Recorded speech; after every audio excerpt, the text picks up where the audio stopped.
Oke, baik, saya akan coba, menjelaskan satu contoh kasus yang mungkin lebih besar ya, untuk menerapkan, VRPY, ya salah satu package dalam Python, untuk menyelesaikan VRP atau Vehicle Routing Problem. Nah, ini untuk contohnya sebenarnya saya ambil saja dari sini, untuk kemudian kita coba uji coba dan dipraktekkan. Nah, oke, ini VRPY ya, baik.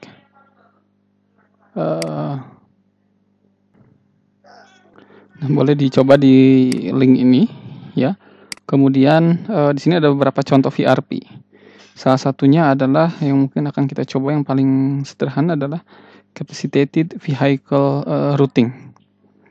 Oke, kalau kita klik, nah di sini ada beberapa contoh ya. Cuman memang ini adalah menggunakan GitHub, jadi kita memang harus harus import dulu ya ke drive kita. Nah, saya coba beri contoh yang lebih intuitif mungkin atau lebih mudah ya menggunakan Google Colab. Jadi kalau kita lihat, pertama adalah memang datanya dulu. Nah, datanya ini nanti bisa di-copy ya dari sana. Pertama ada data distance ya. Distance ini memiliki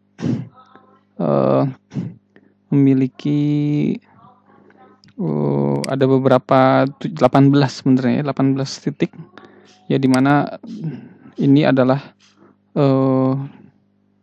ya depot begitu ya mungkin ya. Ini dari titik awal adalah titik titik awal source menuju, dan ini adalah sink begitu ya. Ini intinya adalah jarak-jaraknya, tapi memang di video sebelumnya sudah dijelaskan ya bahwa VRP ini memang harus ada source dan sink ya, seperti itu. Jadi ini yang pertama ini adalah source, yang ini adalah source menuju source pasti 0, dan yang ini adalah sink menuju sink begitu. Nah, ini jaraknya, ini source menuju titik 1 segini, source menuju node 2 segini, source menuju node 3 sekian, dan seterusnya. Kemudian di sini ada, nanti mungkin kita bahas untuk yang travel time. Selanjutnya ada demands ya. Jadi setiap item nanti memiliki demand sebanyak sekian begitu. Setiap node dari node 0 sampai 0 tidak punya tentu ya, seperti itu. Dan 17 juga tidak punya demand karena ini adalah source, ini adalah sink, dan ini adalah node-node-nya ya, 1 sampai 16 itu memiliki demand 1, dan ini harus diantar. Ya, Anda harus paham dulu ya konsep VRP-nya sebelum ke sini. Oke, nah itu yang lainnya, data lain belum saya gunakan dahulu. Lalu kita seperti biasa install package, install VRPY, install NetworkX, kemudian install PULP, kemudian install CSPY. Kemudian dari networks kita import beberapa ini, from NumPy matrix, set node attribute, reliable nodes diagram. From NumPy kita import array. Kemudian ini nggak saya gunakan ya, karena kalau ini command ini digunakan kalau kita menggunakannya di personal computer, di laptop, untuk kita import. Dan dari VRPY, package VRPY kita import vehicle routing problem. Nah, kemudian dari distance yang mana tadi, yang ini begitu ya, kita ambil distance dengan dtype-nya adalah cost dan integer. Jadi nanti diberi label cost.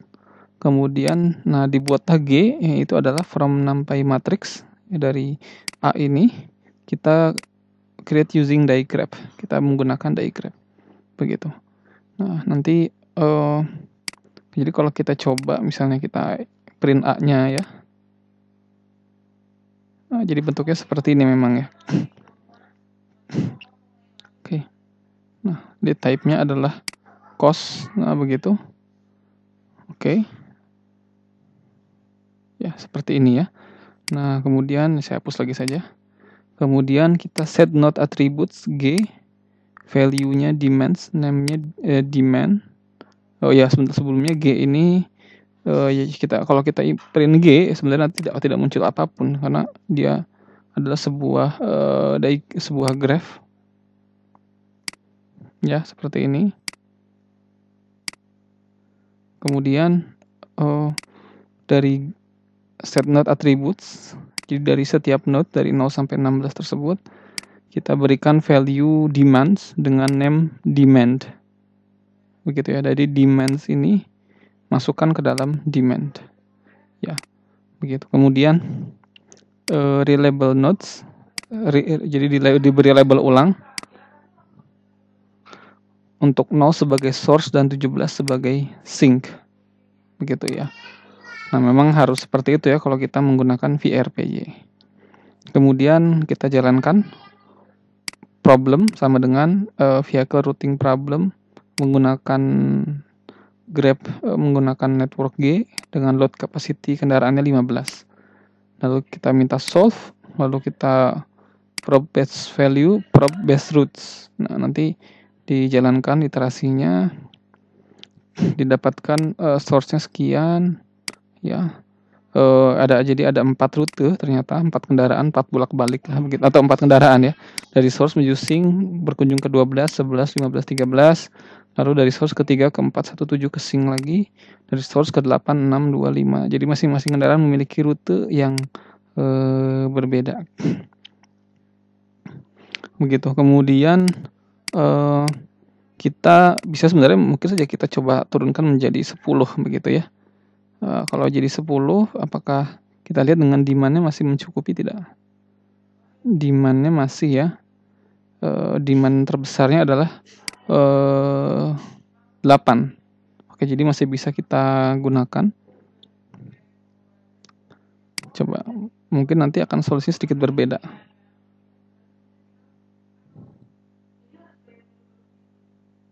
Oke, beberapa iterasi dia mulai membaik. Ya, jadinya ada sampai 7 kendaraan ya, seperti ini. Nah, coba kalau misalnya kita load capacity-nya, kita coba saja ya, mungkin misalnya 7, padahal harus 8 ya. Nah, tidak bisa ya, begitu. Karena ada demand yang 8 yang lebih dari kapasitas 7 ini. Ya, begitu. Jadi tadi kita kembalikan ke awal, 15. Jadi bisa menghasilkan hasilnya seperti ini. Dan kita juga mendapatkan rutenya. Jadi kalau kita menyelesaikan capacitated vehicle routing problem, bisa Anda menggunakan algoritma yang lain, tapi saya rasa ini juga layak untuk dicoba ya. Anda coba gunakan, karena cukup simpel, sangat mudah.